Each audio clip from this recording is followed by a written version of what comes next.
Hangafuuni kabajamtootaa fi jaallatamtoota daawwattoota miidiyaa Oromiyaa 11 kun qophii sona guyyaati. Qophii sona guyyaa keenya har'aatiin dhimma beelaa yeroo ammaa kana hawaasa Oromoo naannoo Arsii Lixaatitti argamu dararaa jiru yookiin garmalee miidhaa jiru irratti mari'achuudhaaf durataa waldaa hawaasa Oromoo Poortlaand obbo Araarsoo Falamaa fi obbo Marruu Badhaasoo qabadhee dhiyaatee jira. Sarara kallattii irratti argamu baga nagaan gara Oromiyaa 11 dhuftan. Affeertaniif isinillee galatooma. Durataa marraa jalqabaa obbo Araarsoo haala amma jirutti osoo hin tarkaanfatin haalli magaalaa hawaasa Oromoo magaalaa keessa jiru maal fakkaata? Isinumarraa jalqabnu. Galatoomi Abdunasiir oduu gara dubbii kanallee lumne Oromiyaa 11 illee galatoomaa isiniin jechuu barbaada. Waa'ee hojjaataniif waa'ee uummata miidhaa uummata keenya ragaaru jechuu barbaada. Hawaasa keenya akka Poortlaandii Oreeganii akka guututti wanti amma irra jirru waggoota 3-4 dhufan kana ennaa mootummaan Oromoo filatamee jenneetiin namni keenya qalbiin gara biyyaa deebanii turanii. Haa ta'u malee akka fedhii kennaa hin taaneyyuu wanti sun nu akkuma namni martinuu beeku kana ta'e. So ennaa san hawaasniin keenya callaa oduu hin taane naannoo adda addaatti dadhabaa dhufaa turanii qalbiin namaa gara biyyaa deebanii. Amma garuu haga obboleessa keenya Haacaaluu ajjeesanii qabsoon deebineetiin itti gara qabsoo deebuu dhufneen booda. Hawaasa keenya akkamii ijaarra jenneetiin gatteenneetiin of ijaaruu irra hojjaatirra karaa hawaasa keenya as Poortlaandiitiin jechuudha. Achuma dhaabeetiin moor keessatti. Obbo Marruu of beeksisaatii sagantaatti gaafiif deebii keenyatti tarkaanfannu. Anillee Marruu Badhaasoo jedhama. Hawaasa Poortlaandii kana keessa waggaa naannoo 30 jiraanneerra.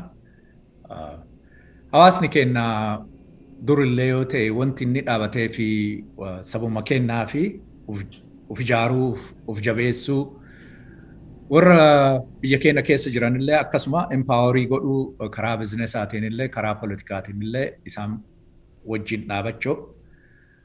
Garuu waggootan darbe keessa xiqqoo dadhabni hin ture.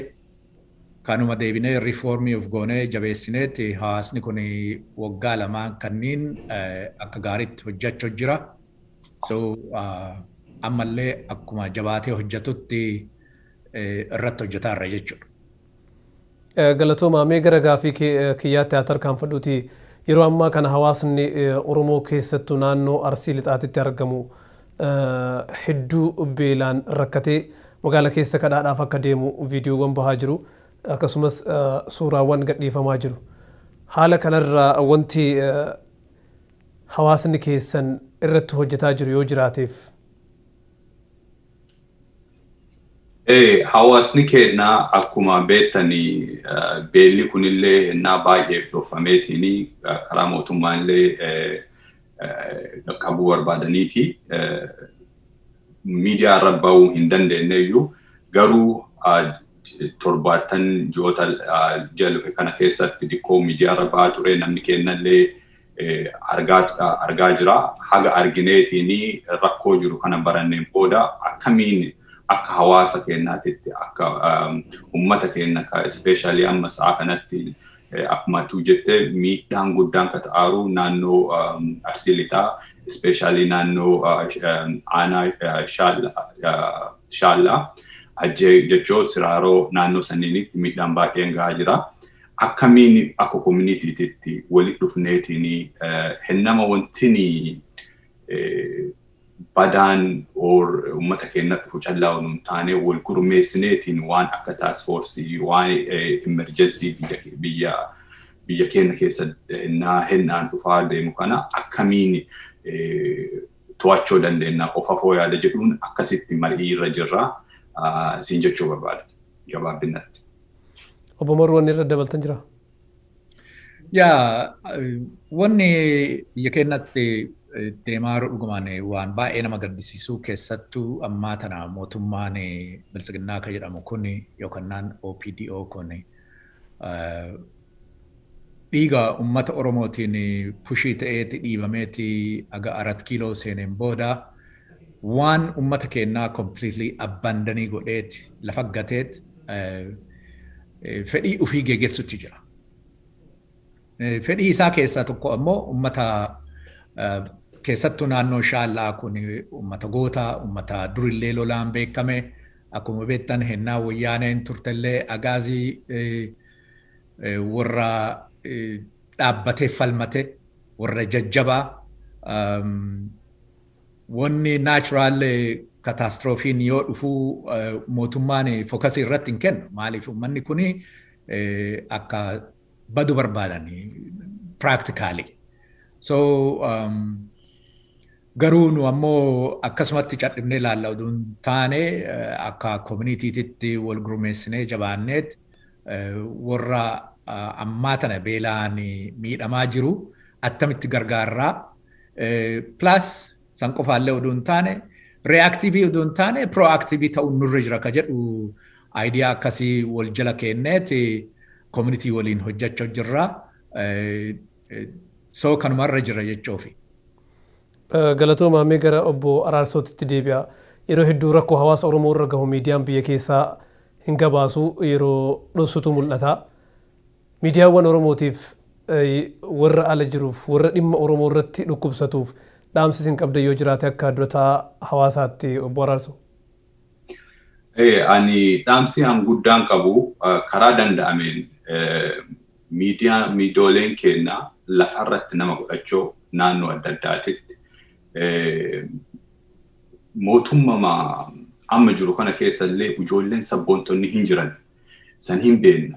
Asiin duratti illee qabsoo lufa irratti illee gahee guddaa katabataa turan ijoollee achi keessa mootummaa kan keessa ta'aniitiin harka tokkoon mootummaa walii waa'ee wayyoodhaa cinaatti tokkoon ammoo uummata keenya rakkoo irra ga'uu saaxilaa turaniiran. Akkasumatti ani wanti jechuu barbaadu miidiyoolota keenyaanii jabaanneetiin lafarra of ijaaruu qabna. Lafarra of ijaarreetiin hoo jenne miidiyaa biyyattii irratti dipendii godhuu qabnu jedha. Maaf hoo jettanii isaan kaayoo ofii oofani. Wanti isaan irra jiranii akkamiin bulla, akkamiin uummata kana qaqqabnee, akkamiin miidhaa jirullee dhossineetiin of afottan kaarfanna. Isaan umurii dheeraffachoo waan ta'aniif nu karaa danda'ameen uummata keenya lafarratti illee karaa danda'ameen neetwoorkii adda addaa ijaaranneetiin rakkin uummata keenya qaaru kanarra addunyaa mul'isu, uummata keenya mul'isu tokkoffaa achi ammoo fuunee ammoo badhina addunyaatitti mul'isuu qabna. Uummata Tigraay yoo ilaaltanii jettanii neetwoorkii isaan qaban hennama neetwoorkiin akka jiruun badee ture. Information haga diqqaattullee uuma ba'aa ture. Uummata baagana badhaa taaneet uummanni keenya beela guddaa keessa jiraatee mana keessatti daa'imman waliin dhumaati wanti uummanni keenya dhageenyeef hin jiru, wanti addunyaan hin dhageenyeef hin jiru. Kanaaf akkasumatti jabaadhaa isiniin jedha. Anoo karaa guddaan cunqurfamni mootummaa uumaara kunillee rakkoo baay'ee fida. Haa ta'u garuu dhiitanneetuma uummata keenya sarbii godhuuf jabaachuu qabna jedha. Galatooma obbo Araarsoo mee gara obbo Marruutti adeemuuti. Yeroo hedduu obbo Marruu hawaasni keenya rakkoo hawaasa Oromoo irratti gahuu fi uummanni jalqaba birmatuuf uummatuma Oromooti. Dhaamsi isin Oromoota osoo kutaadhaan addaan waliin qoodin naannoo kanatti yeroo ammaa kanatti gargaarsi jiru hedduu laafaadha. Ilaalchi gargaarsi namummaa isaan dhaqqabaa jirullee laafaadha. Oromoota hundaaf dhaamsi isin adda qabda yoo jiraateef. Oromoonni hundumtinuu ammaa tana wanni isaan keessa jiran wal fakkaata.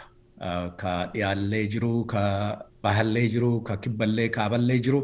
Hundumtinuu mootummaa biltsiginnaa kanaan akka hamaa keessa jira. Tokkoffaa wanti mootummaan biltsiginnaa kun godhaa jiru ammaa tana informationii akka hin baane yookaan akka guddisee suppressii ta'uu barbaada. Maaliif informationii yoo uummata ga'ee yookaan uummata yoo dhaqqabee uummanni sun hin dammaqaa yoo dammaqee gaafii kaasaa. Gaafiin sun ammoo waan biraatittuu dabruu hin danda'a kan jedhu yaada qaban. So ummanni keenya bakka hundattuu ka jiru dammaqee wal qabatee wal gargaaree beelillee yoo dhufe beelarratti walii birmatee lolillee yoo jiraate akkuma dur wajjin deemu kan wajjin deemee jabaateetuma wal qabatee waan hojjetu tokkummaan hojjechuu qaba. Yoo tokkummaa hin qabaanne hin kufne akkuma argitan akkuma obboleessi kiyya Araarsu jedhe warri Tigraay ammaa tana wanni isaan hojjetaa jiran tokkummaa waan qabaataniif biyyattii sanii haga cabaniin boodallee du'a keessa kan mootummaan daaraa ta'aniiran jedheetti labsaa ture ammaa tana mootummaa isaan jeequtti jiranii wanni isaan godhaaran dhugumaan waan remarkable. Ummanni Oromoo immoo risoorsii guddaallee qaba. Teknooloojiillee ammaa tana naannoo Oromiyaa jira. Mootummaan illee ka Oromootii jedhanii hin faarsanii garuu mootummaan akka mootummaa Oromootitti hojjetaa hin jiru. Garuu warri daaspooraa jiru keessattuu warri biyya Ameerikaa, Kaanaadaa jirru wal qabanneet wal gargaarreet ummata keenyaa ka beela keessa jirullee ka miidhamaa jirullee waraanni ka irratti labsamee jiru kanneen illee wajjin dhaabachuun nurra jira, gargaaruun nurra jira. Risoorsiin nu xiqqoon baafnu kun sasteenii godhuu hin dandeenna. Waan guddaa baasuun namarra hin jiru. Wama xiqqoo illee yoo baasan gargaarsa guddaa ta'a biyya san keessatti. Kanaafuu wal qabachuu qabna, wal hubachuu qabna, waliin hojjechuu qabna jedheeti kana dabarsuu barbaada uummata Oromoo keenya hundumattu. Obbo Araarsoo wanti itti dabaltan jira? Wanti ani itti dabalu akkuma obbo Marruun jedhanii maal isni fakkaate amma naannoo Oromiyaa guutuutti tokko waraana keessa jira, tokko beela keessa jira. Rakkoon kunniin deemee numaraayyuun tuqa. Ka eessallee jiru, ka warra dhiyaallee, bahaallee, kibbaallee, kaabaallee maraayyuu hingaa deemeetiin. Nu'u tokko taaneeti akka Oromootitti wal bira dhaabanneeti. Hennaa kun waraana keessa jiru karaa wal gargaaruun soquu. Hennaa kun beela keessa jiru walii dhaabannee beela wal baasuu. Warri amma waraana keessa jiru qotateetiin midhaan galfachuu hin danda'u bara dhufu. Beelli sun illee dhufaa jira. Warri amma midhaan itti jalaa badeellee amma beela keessa jiran imagine kan ammaa qaaqaarraa ka bara dhufuu maal akka ta'u mootummaan akkanaatti fufe ka miidhaa karaa beelaatiin dhufe irratti waraanni kunniin naannoo kanniin illee ga'e imagine wanti dhufaa deemaaru jechuudha. So Oromiyaan guutuutti nu wal hambisuu fi waliin dhaabachuu qabna. Waliin hin dhaabanne ammoo wal hambisuu hin dandeenyu. Kanuma itti da'uu barbaadeetti galatu. Mee obbo Marru yeroo ammaa kana rakkoon naannoo Arsii Lixaatitti gahee uummanni Oromoodhaa guutuutti waan deemaa jiru odeeffannoo gahaa hanga barbaadamuun argataa hin jiru. Hawaasa amma beela'ee jiru kan isin hangamta akka beektanii kaleessaa farda garaagarummaa akkamtu jira? Hawaasni naannoo sanii durii jalqabeeti naannoon suni midhaaniin ka beekame. Naannoo Ajjee, Burraa, Siinqellee jedhaniiti Siraaroo kunniin naannoo sanitti qamadiif boqqollaan achitti oomishamu baay'ee dhugamaan naannoo san guutuu dhiisiiti biyya san keessattuu baay'ee powerful. Garuu durii argitee naannoon sun kontroolii ka ta'een warra abbaa lafaatiin. Ammaa tana uduu biyya keessatti namichi Dr. Biraanuu Naggaa abbaan isaa naannoo sanitti lafa qaba ture. Naannoo sanitti qotata ture. Naannoo sanitti durooman uummanni kunniin. Garuu uummanni naannoo ammoo akka ciisanyaatitti akka warra homaa hin qabneetitti isaaniif hojjetaa lafa isaanii irraa buqqa'aniiti kanarra turan. Ammaa tana uummanni keenya kan naannoo san jiru rakkoon guddaan inni qabu rooba. Roobni hin jiru. Midhaan isaan facaafatan hin bade. Bara dheengaddaallee midhaan baay'ee hin galfanne. So beelli kun continuation ka waggaa dabree waggaa kanatti dhufeeru. So ummanni naannoo san jiru ammaa tana akka nu gabaasanitti anillee naannoo sanii nama beeku qabaa yoo dubbisuun ijoolletu daa'imman faamiliin akkuma jiru dhumataa jiran manatti. Namni gariin nama du'eeyyuu hin beekane. Balbalarra deemaa dhadhaa akkasitti gaafachuu jiranii akkasii wal hubachuu jiranii garuu namni baay'ee beela guddaa keessa jira. Ummanni kun ammoo ummata baay'ee jabaa heroes warra jabaa warra durillee falmatu warra nafxanyaallee ofirraa dha'u warra wayyaanellee ofirraa gikkisee ari'e. So systematically mootummaan kun naannoon sun akka beela'u godhuun it's in their favor. Maaliifi naannoon sun lola yootti kaasee mootummaan akka susteenii godhee naannoo san kontroolii godhee hin dandeenye hin beeka. Wanni isaan itti fayyadaman beela kan akka suppressive tool godhanii itti fayyadamaa jiranii. Kanaafuu uummanni keenya naannoo sanii dhugamaan birmannaa barbaachisaa namni bira dhaabachuu barbaachisaa uummata baay'ee hojjetu uummata baay'ee nagadu naggaadee baay'ee qabna. So ammaa tana garuu beellinii fi wanni hundumtinuu baay'ee hubee jira. Bisaanillee akkasuma rakkoo guddatu jira.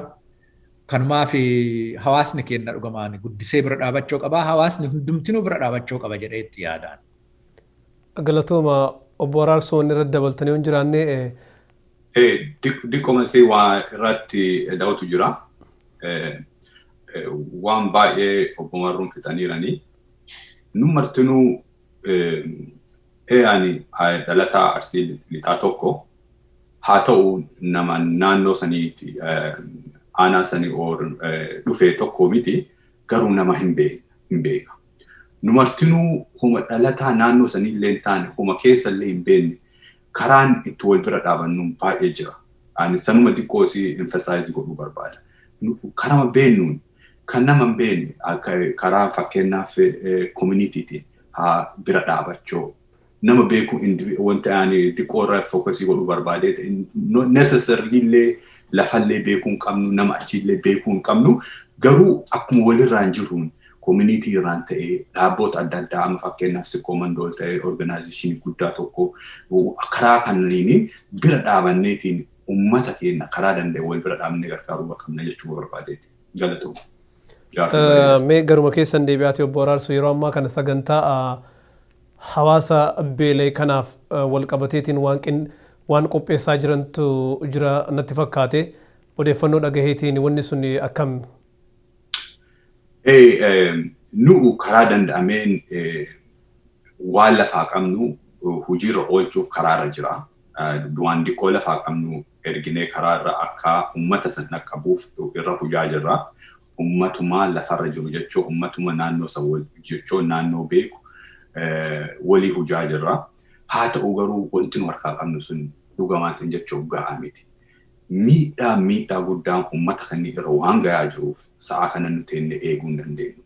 Nu emergency community hawaasa keenya akka Oreeganii guutuutti sanbata guddaa kana dilbata jechuun sa'aatii lamarratti community center nama waamnee jirra. Namni tokkoffaa wanti horii callaa kennuu oduun taane dhufanii illee hirmaatanii illee yaada illee nu kennanii akkamiin wal ijaarraa rakkoon kun nu deddeebi'aara akkamiin rakkoo kanaa ennaa maraa reaaktii godhuu oduun taane akkamiin pilaanii gooneetiin uummata keenya ennaa rakkoon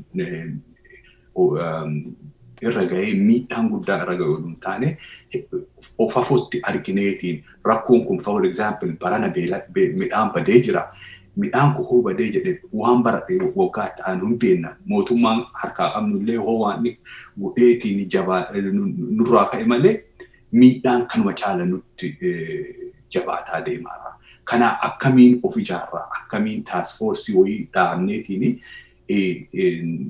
dha'ee naannoo ajjeetii naannoo siraarooti bor ammoo Harargee keessatti, iftaan ammoo Wallagga keessa, Boorana keessa, Gujii keessa, naannoo adda addaa maraayyuu akkamiin wal gurmeessineetiin wal qaqqabuu dandeenya. Ani fakkeenyaaf dhalataa Arsii Lixaa ta'eetiin maybe necessarily waan baha Harargee keessatti odii Harargee keessatti deemaa hin beeku ta'a. Garuu hoo wal jaallee waliin dhaabanneetiin jenne wal qaqqabuu dandeenya, wal beekuu dandeenya. Akkasitti wal gurmeessuu barbaanna. Kanaaf horiin barbaachisaa sa'a kanatti wal bira dhaabachuun keenya barbaachisaa. Garuu guddinneetiin wal tuujuu qabnu wal ijaaru akka community'titti. Community'n keenya hoo jabaatee jedhee waan baay'ee nu gargaara. Tokko fa'u deemnee akka nama tokkooti anillee waa godhuu danda'a. Akka maatiitti illee waa godhuu dandeenya. Garuu jijjiirama guddaa kan fiduu dandeenyu nu communally akka uummata Oromootitti, akka uummata diasporaa jiru kanatti uummata keenya akkamiin waliin dhaqqabna hoo jennee waliin mari'anneetiin karaa ijaarannee akkaataa ittiin bira dhaabannu goone ati nama baay'ee nafsee baay'eellee hambisuu dandeenya. Waliin dhaabachuun kun ammoo ofafoollee waan biyya keenyaa dhufuutti itti waliin hirmaanneetiin biyya keenyallee gara akka biyya uummata keenyaaf dhaabatte godhuu dandeenya jedhee abdii qaba. Kanuma wanti harkaa qabnu wanti irra yaadaarru wanti karaa miidiyaatiin illee nu gargaaraa isin jennu nama nu himaa. Community'n adda addaa hin jira. Community'n xixiqqaa ta'aniitiin ofitti maybe homaa goonee hin dandeenyu jedhanii of sodaatanii jalqisan. Hennaan of sodaatanii miti. Doolaarri takkattiin, doolaarri 5 hoo dandeettanii karaa community'oota guguddaa ta'ee, karaa civil organization'oota adda addaa ta'ee wal bira dhaabanneetiin haa uummata kana rakkoo jiru kana jala haa dabarsinu jechuu barbaada. Galatooma obbo Araarsomee, obbo Marruu wanni itti dabaltanii hin jiraanne gama kiyyaan gaafii xumuree jira. Dhaamsi xumuraa hawaasaaf afaa dhaamsa xumuraa hawaasa Oromootiif yoo qabaattan itti fufuu dandeettu. Yaani dhaamsi qabu rakkoon amma biyya keenya keessatti nu mudateeru rakkoon meejor ka jedhu rakkoo lama, tokko waraanaa tokko beela.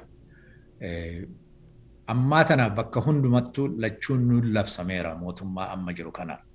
So kophaa keenya callaa oduu hin taane warra firoottan keenya ka faranjiillee ta'e ka Afrikaan Ameerikaan ka ta'an biyya kana keessa akka jiran I think isaan illee reach out godhuun irra jira.